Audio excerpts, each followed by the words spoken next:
Commander Vex-Nine clicked his mandibles in what his species considered amusement as he reviewed the latest intelligence reports. The Galactic Council's most elite task force had been assigned to investigate rumors of a species called humans, supposedly the most dangerous predators in the known galaxy. Right. And he was the Emperor of Andromeda. Sir, his aide, Lieutenant Crix, approached with visible nervousness. The reconnaissance drones have detected unusual energy signatures in the Sol system. Vex-Nine's 4 eyes rolled in perfect synchronization. Let me guess, more ghost stories about the mythical human warriors? The ones who supposedly eat their enemies alive and never surrender? He leaned back in his bio chair, which adjusted to his exoskeleton perfectly. Crix, we've been chasing these phantom signals for 3 rotations. Every time we arrive somewhere, we find nothing but empty space and tall tales. The bridge of the Dominator-class battleship hummed with activity. Officers from 12 different species worked at their stations, all part of the Coalition's finest military unit. They had conquered 17 star systems without breaking a sweat. Well, those who could sweat, anyway.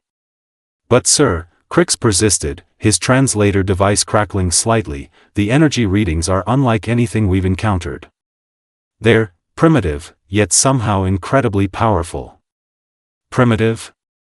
Vex-Nine's laughter sounded like grinding metal. Perfect. We'll probably find some cave-dwelling species throwing rocks at our shields. He activated the ship's communication system. All hands, prepare for standard first contact protocol. We're dealing with a potential pre-warp civilization. Navigator Zell Prime, a being resembling a floating jellyfish with cybernetic implants, drifted over to the command station. Commander, the system contains 9 planets, but only the 3rd shows signs of complex life. The inhabitants appear to have achieved basic space travel, but their technology seems inconsistent. Inconsistent how? Vex-Nine asked, though he was already losing interest. They have primitive chemical rockets alongside what appears to be quantum communication networks. Their weapons technology suggests they're still using projectile-based systems, yet they've somehow managed to split atoms for energy production. Vex-Nine shrugged his shoulders, all 6 of them. Typical developing species.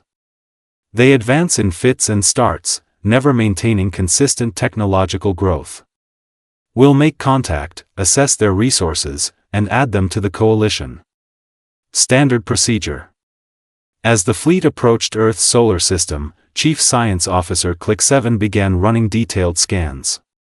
The reptilian scientist's scales shifted from green to yellow, a sign of confusion among his people. Commander, Click7 called out, I'm detecting some anomalies. What kind of anomalies? Vex-Nine asked, though he was more interested in the tactical display showing their fleet's formation. 12 battleships, 47 cruisers, and over 200 support vessels. More than enough to handle any pre-warp species.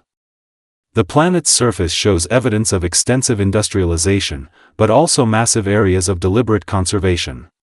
They've somehow managed to maintain breathable atmosphere despite heavy manufacturing. And sir, they appear to have nuclear weapons. Nuclear weapons? Vex-Nine's interest peaked slightly. How many? Approximately 15,000. The bridge fell silent. Even the usual hum of the ship's system seemed muted. 15,000? Vex-Nine repeated slowly. That's more than the entire Valdorian Empire possessed at the height of their power. Yes, sir. And these weapons appear to be mounted on delivery systems capable of reaching anywhere on their planet within minutes. They've essentially created a planet-wide mutual destruction network. Security Chief Grok, whose species had evolved from pack hunters, growled low in his throat. Sounds like they're planning to take everyone down with them if attacked. Typical primitive thinking. Or, Zell Prime interjected thoughtfully, they've achieved a form of planetary peace through the threat of complete annihilation. It's crude, but effective. Vex-Nine studied the tactical display more carefully. What about their space-based defenses? Minimal, Click 7 reported. A few orbital platforms, some primitive satellites. Nothing that could threaten our fleet. Excellent. We'll begin with standard intimidation protocols. A show of force usually convinces primitives to surrender without bloodshed. Vex-Nine activated the fleet-wide communication channel. All ships, assume attack formation. We'll position ourselves in high orbit and demand their surrender. Lieutenant Crix shifted uncomfortably. Sir, the cultural analysis suggests these humans have a history of resisting overwhelming odds. Their historical records show numerous instances of smaller forces defeating larger ones through unconventional tactics. Unconventional tactics? Vex-Nine laughed again. Crix, we have ships that can glass entire continents from orbit. What could a pre-warp species possibly do against us? As the fleet moved into Earth's orbit, the first surprise came from an unexpected source. The humans weren't hiding. Sir, Communications Officer Plix reported, we're receiving a transmission from the planet's surface. It's directed at us personally. Personally? How is that possible? We haven't even announced our presence yet. The transmission is coming from multiple locations simultaneously, sir. And it's in perfect galactic standard. Vex-Nine's mandibles stopped clicking. Play it. A voice filled the bridge, calm, measured, and somehow deeply unsettling. Greetings, Commander Vex-Nine of the Coalition battleship Stellar Dominance. Welcome to the Sol system. We've been expecting you. The silence on the bridge was absolute. Finally, Vex-Nine found his voice. How do they know my name? How do they know our ship designation? The transmission continues, sir, Plix said nervously. We understand you're here to assess our civilization for potential inclusion in your coalition. We appreciate the consideration, but we must respectfully decline your offer. We suggest you leave our system immediately. Vex-Nine's 4 eyes narrowed. Decline? They're declining an offer we haven't even made yet? He activated the communication array. This is Commander Vex-Nine of the Galactic Coalition. You will surrender immediately and prepare for planetary occupation. Resistance is futile. The response came immediately. Commander, we've reviewed your coalition's expansion policies. Your definition of inclusion appears to involve the systematic exploitation of member species resources and the conscription of their populations for military service. We find these terms unacceptable. How do they know about our policies? Grok growled. That information is classified at the highest levels. Furthermore, the human voice continued, we've taken the liberty of scanning your fleet. Impressive technology, though we notice several critical vulnerabilities in your shield harmonics and propulsion systems. Click 7's scales shifted from yellow to bright red. Sir, that's impossible.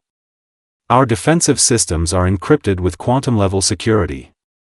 No pre-warp species could possibly penetrate them. We also note, the transmission went on, that your ships appear to be equipped with planet-cracking weapons. We consider this a hostile act and are responding accordingly. Responding accordingly? Vex-Nine stood up from his command chair. What could they possibly? He stopped mid-sentence as warning alarms began blaring throughout the ship. Sir. Zelprime's voice rose to a panicked pitch. I'm detecting massive energy buildups across the planet's surface. They're powering up weapon systems. Weapon systems? What weapon systems? I thought you said they only had primitive rockets. I was wrong, sir. They're activating some kind of planetary defense grid. The energy readings are off the scale. On the main view screen, Earth began to glow. Not the gentle blue-white of reflected sunlight, but the angry red of charging weapons. Hundreds of points of light appeared across the planet's surface, each one growing brighter by the second. Sir, Click 7 called out, his voice cracking, the energy output from those weapons, it's equivalent to our main battle cannons. All of them. At once. Vex-Nine stared at the screen in disbelief. That's impossible. The power requirements alone would drain our entire fleet's energy reserves. The humans appear to have solved that problem differently than we anticipated, Zellprime observed with professional detachment. Though his bioluminescent organs were flashing in rapid patterns of distress, the human voice returned, now carrying just a hint of amusement. Commander, you have exactly 60 seconds to begin withdrawing from our system. We don't want to hurt you, but we will defend ourselves if necessary. Hurt us? Vex-Nine's mandibles clicked rapidly. They think they can hurt us? We have the most advanced fleet in the galaxy. 50 seconds, Commander. Vex-Nine looked around his bridge at the faces of his crew. Some showed confidence, others uncertainty, but all were looking to him for orders. Sir, Grok said quietly, perhaps we should consider tactical withdrawal. We can return with reinforcements. Absolutely not. We don't retreat from primitives. Vex-Nine activated the fleet communication system. All ships, target the planet's major population centers. Prepare to demonstrate what happens when species refuse coalition membership. 30 seconds, Commander. The weapon charging sounds from the planet's surface reached a crescendo that could be heard through the ship's sensors. On the tactical display, Earth looked like a star preparing to go supernova. Sir, Crix whispered, maybe they're not as primitive as we thought. Vex-Nine's 4 eyes fixed on the view screen as he realized that everything they thought they knew about humans was about to be proven very, very wrong. 10 seconds, Commander. The countdown echoed through the bridge like a death knell. Vex-Nine's mandibles had stopped clicking entirely, never a good sign among his species. Around him, his crew held their breath, or whatever equivalent their various anatomies provided. 5, 4, 3, 2, shields up. All ships evasive maneuvers. Vex-Nine finally bellowed, his pride crumbling faster than a sandcastle in a tsunami, but it was too late. The first wave of human weapons wasn't what anyone expected. Instead of the primitive nuclear missiles or crude energy beams the Coalition had prepared for, something far more terrifying emerged from Earth's surface. The planet's defense grid fired, nothing visible. What the? Grok started, then stopped as every single ship in the fleet suddenly went dark, not destroyed. Not damaged. Just, off, emergency lighting kicked in across the bridge as primary systems failed one by one. The mighty Stellar Dominance, flagship of the Coalition's most elite battle group, was now drifting in space like a very expensive piece of debris.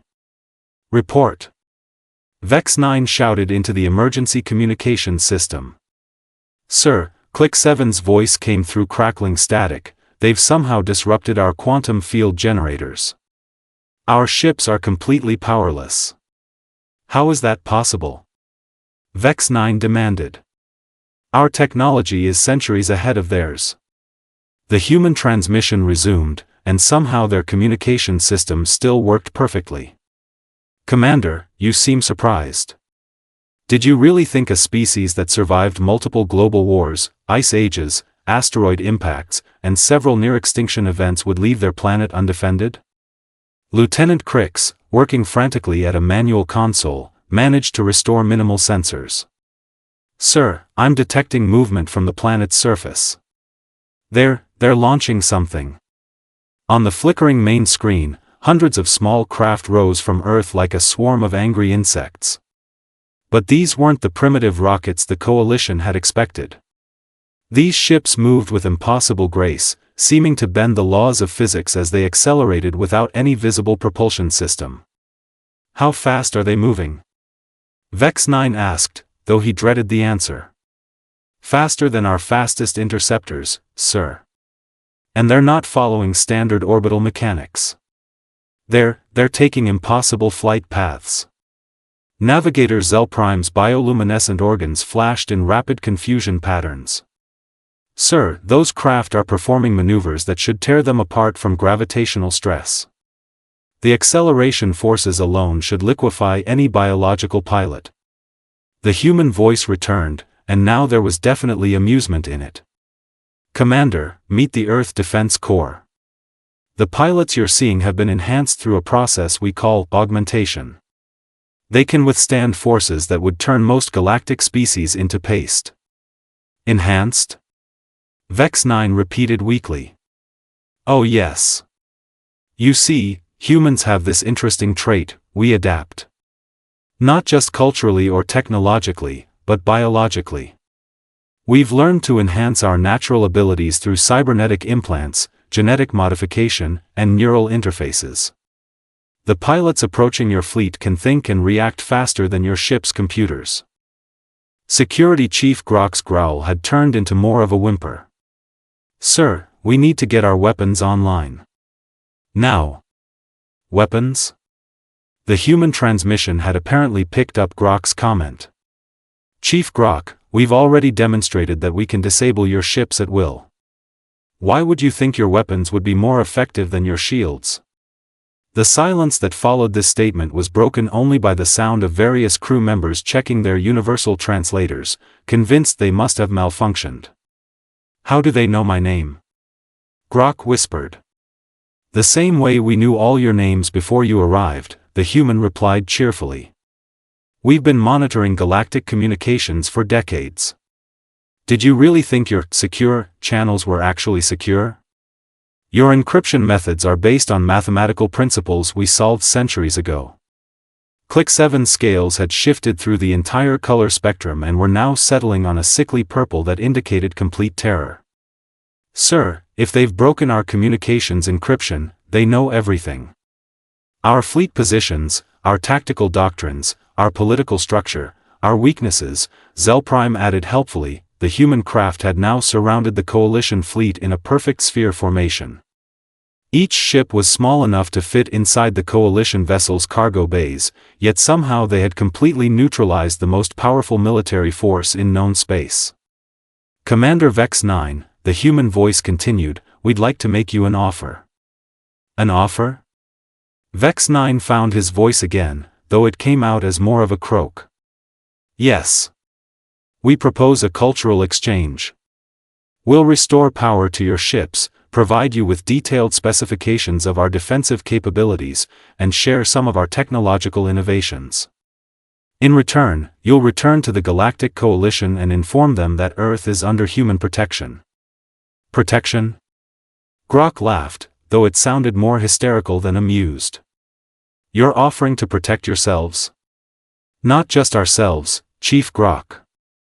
We're offering to protect any species that the Coalition tries to include through force.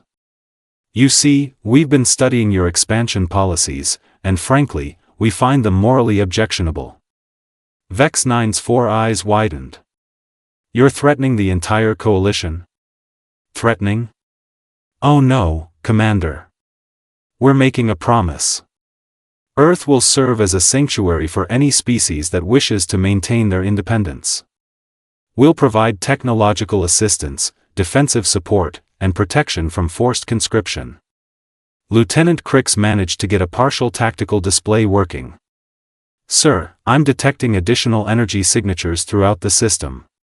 There are human installations on every planet, every major asteroid, even in the gas giant atmospheres. Installations? Vex-Nine asked weakly. Defense platforms, mining operations, research stations. Sir, this entire system is fortified. They've turned their solar system into the largest fortress in known space. The human transmission continued. We've had a lot of practice at fortification, Commander. When you spend most of your evolutionary history being hunted by predators, you learn to think defensively. When you spend your recorded history fighting wars against each other, you learn to think strategically. And when you finally achieve space travel, you learn to think big. On the main screen, Earth began to change. What had appeared to be a simple blue-green world revealed itself as something far more complex. The planet's surface seemed to shift and move as camouflaged installations revealed themselves. Massive weapon platforms rose from what had appeared to be natural mountain ranges. The planet's moon split open like a flower, revealing a construction facility the size of a small continent. "Impressive, isn't it?" the human voice asked. "We call it the Luna Shipyard. We've been building there for 50 years. Oh, and Commander? Those energy signatures your science officer detected? Those weren't charging weapons. Those were our shipyards powering up their production lines." Click 7 scanner readings confirmed the impossible. "Sir, I'm detecting industrial capacity that exceeds the combined output of the Coalition's top 10 manufacturing worlds." "How is this possible?" "Simple," the human replied. "We never stopped innovating. While your Coalition conquered species and absorbed their technology, we kept developing our own. We've had the advantage of competition, something your unified empire lacks." "Competition?" Vex-Nine asked. "Oh yes. You see, humans have never been unified. We have hundreds of nations, thousands of corporations, millions of individual inventors all competing with each other. When one group develops a new technology, 10 others immediately try to improve upon it. It's inefficient, wasteful, and absolutely ruthless. It's also incredibly effective." The human defense craft began moving in complex patterns around the Coalition fleet. Their movements seemed almost dance-like, but Vex-Nine realized they were demonstrating their complete tactical superiority. Every maneuver showed another way they could have destroyed the Coalition ships if they had chosen to. "Commander," the human voice said, "your ship's power systems are being restored now. You'll find we've also uploaded detailed files about human defensive capabilities to your databases. Consider it a gift. Power returned to the stellar dominance in waves. First life support, then communications, finally propulsion and weapons systems." But somehow, Vex-Nine knew that using those weapons would be suicide. "We're also providing you with coordinates for the Coalition species that have requested sanctuary with us," the human continued. "You'll find that 17 worlds have already declared independence from Coalition rule and placed themselves under Earth's protection." 17 worlds? Vex-Nine sputtered. "When did this happen?" "About 10 minutes ago." Funny how fast news travels when you have quantum communication networks. Navigator Zelprime checked his instruments with shaking appendages. "Sir, I'm confirming those coordinates. And there are human ships already in those systems." "How?" Vex-Nine demanded. "How did you get ships there so fast?" "Commander, you've been operating under the assumption that Earth was our only world. That's adorable. We've been expanding through this galaxy for 30 years.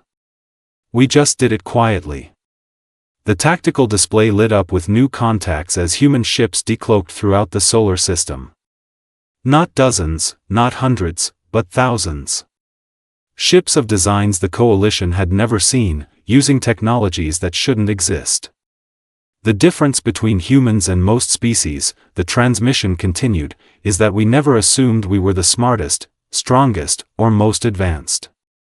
We assumed everyone else was more dangerous than us, so we prepared accordingly." Chief Grok stared at the display showing human ships in perfect attack formation around every Coalition vessel.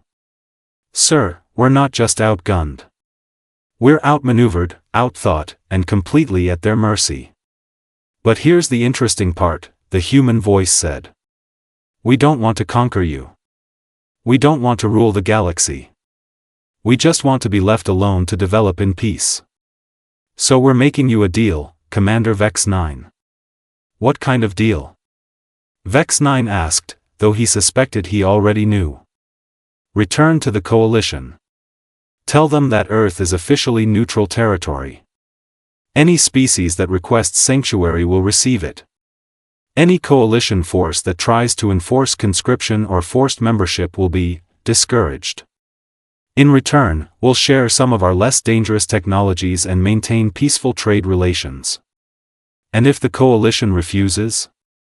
The human's voice remained cheerful, but somehow became infinitely more menacing. Then the Coalition will learn why humans became legends throughout this galaxy, Commander. Not because we're the strongest or the smartest, but because we're the most stubbornly persistent species you'll ever encounter. We don't give up, the voice continued. We don't surrender. We don't stop fighting until we've won or until there's nothing left to fight with. And we've had thousands of years to prepare for this conversation. As the Coalition fleet began its long, humiliating journey home, Vex-Nine couldn't help but think that the humans were right about one thing: they definitely weren't myths anymore, they were something much, much worse, they were real.